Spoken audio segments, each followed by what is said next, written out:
Hello everybody and a good day to you all. Today I'm talking about Lucifer, season number 3, episode number 21. Anything Pierce can do, I can do better. And this episode was directed by Jim Vickers. And we have a lot of things going down. Now, mostly dealing with the whole relationship between Lucifer, Chloe, and Marcus, aka Cain. Now, before I get into any further about what's going on, I'm going to let you know right now, there's going to be some slight spoilers. Because there's something happened in this episode which I thought was kind of stupid. But that's what I told, so I had to talk about it. And so the way I talk about it, I got to spoil it. So, yeah. So if you haven't seen the show yet, watch the show first, and then come back and watch this. But there are going to be some spoilers in this episode. If you don't mind, we can just keep moving forward. Okay, we got Lucifer and Chloe and Marcus. Now, Lucifer's in love with Chloe. He loved her pretty much from the start. When he first met her, he had a crush on her, and then he fell in love with her after working with all the case. But he pushed her away because he felt as though he can't be with her because it's God's plan. And with his daddy's issues, he felt as though I don't want to do what my dad wants, so therefore I'm going to do the opposite. So therefore I'm not going to date her and be with her, have her be in my life. But I still want her in my life, but I don't want to be with her because it's God's plan. So therefore I'm going to say no. And so now you got Pierce, who Cain, and then trying to use Chloe because he figured out that Chloe makes Lucifer vulnerable because she loves him. And so if he can make her fall in love with him, he'll become vulnerable and the curse is gone. And so I suppose the plan, make her fall in love with him, but in the process he actually fell in love with her and he didn't feel like he was using her, so he pushed her away. And so now Chloe's heartbroken, she's messed up, and so now so now you got Marcus saying, oh crap, I did screw this up. I'm gonna try to get her back. And so after this whole entire episode, he's trying to woo her back into his life. Okay, fine. And then the whole case is about a ballerina who gets killed, and you got to figure out who was responsible, just like always. And you also have Amanadel and Charlotte working together because Lucifer came to Amanadel to try to break up Chloe and Marcus because Marcus is the sinner man, and not only is he Cain, but he also is the sinner man. And so they're trying to find proof and evidence that he's a bad person, and so they can give it to Chloe, so they can break up, and then Marcus probably most likely go to jail. So you got that storyline going on. Yeah, and then you have the thing with Linda Martin, who usually just let Lucifer run off and do his crazy stuff by himself. Even though she's trying to give him advice, he doesn't listen to it. And trying to stop him from doing something that's really going to mess him up even more. And so this is how you see her slightly getting involved a little bit more than she usually does. And then you have Mazikeen, who's still on board with the plan. You find out what the plan was. And the plan was, this was the whole plan between Marcus and Mazikeen was. First off, he has Chloe falls in love with him, fine. And then and when the curse gets lifted, from him, frame Lucifer for killing him. Which made perfect sense because they already know that Lucifer's in love with her too, and so it's most likely some jealous rage. Lucifer gets pissed off that Marcus is with Chloe, and then he kills him, and then they frame Lucifer for it, and he goes to jail. Bam! That was the plan, so he get punished forever. And Mazikeen will be happy because she wants to go to hell, and she can't go because Lucifer won't take her.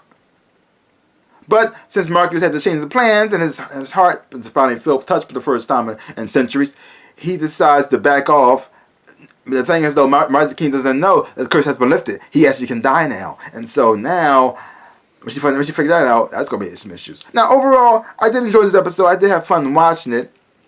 There were some moments in here that I thought was kind of weird, and the major moment that I thought was weird was the part was that Marcus had been trying to win back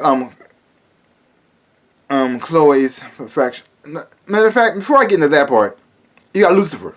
Now, Lucifer is a very self-involved individual, but he does love Chloe, and you would think that all the time he's been with her, the things he does, he will like learn from it. Like sometimes it seems like Lucifer is evolving as a character. It really does. It seems like he's learning from his mistakes. But then at the same time, it's like he's not.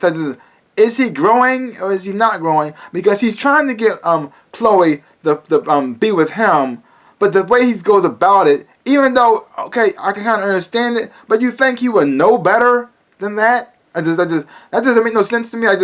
Okay, Lucifer does some dumb things, and a lot of times he made the cases about him a lot of times, and sometimes they kind of are. But the way he went about it, you would think he would have known that was not the right direction to go in, and then he just blatantly says, I'm just trying to compete with Marcus to win you over because to prove that I'm better. It's like what? Like, why would you think? And the thing is though, you can tell he realizes what he's doing is stupid, but he keeps doing it to win. Like it makes no sense. Like he knows he's doing the wrong thing, which is dumb. He knows what he's doing is dumb. I mean, yeah, he keeps doing it so you can think he's going to work. It makes it seem like he's insane. Like, if you know what you're doing is wrong, why keep doing the same thing, expecting different results? Like, it makes no sense. Like, okay. Or he actually is sincere about it, but then he realizes, like, oh crap, I shouldn't have done that. But he keeps doing the same thing over. Like, what? I don't know. Yeah, it's kind of frustrating. And then the thing with Marcus and Chloe. Now you got Marcus trying to win her over, win her back, and she says, no, I'm not ready for that, blah, blah, blah. And then at the end, he proposes to her, and then she says, yes. Like, what? Now, I don't know the timeline of this, but I'm pretty sure they haven't been dating that long. I'll give it, matter of fact, I'll give it a month. They've been dating a month. And then he proposed, and then they get married? You don't even know this guy. He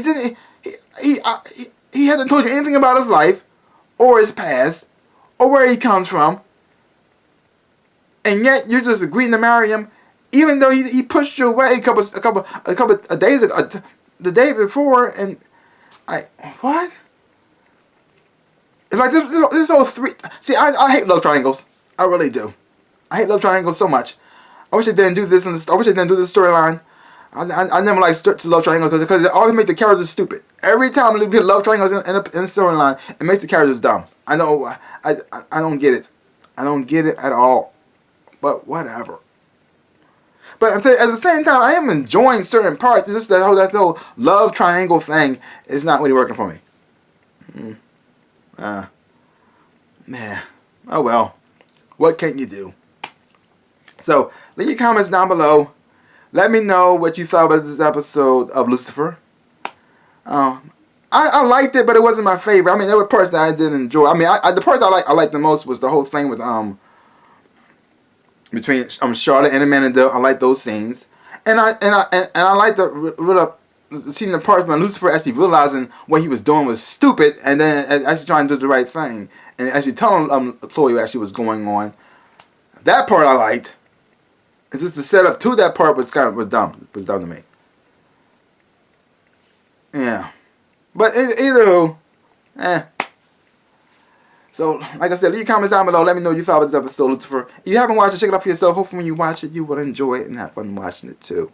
So give my channel a big like, hit the thumbs up, bam, and subscribe to my channel, and share. Also hit the little bell at the bottom to get notified every time I make a video. Like I always say, in my dreams and in real life, I am the NinjaRabbit. Peace out, peoples.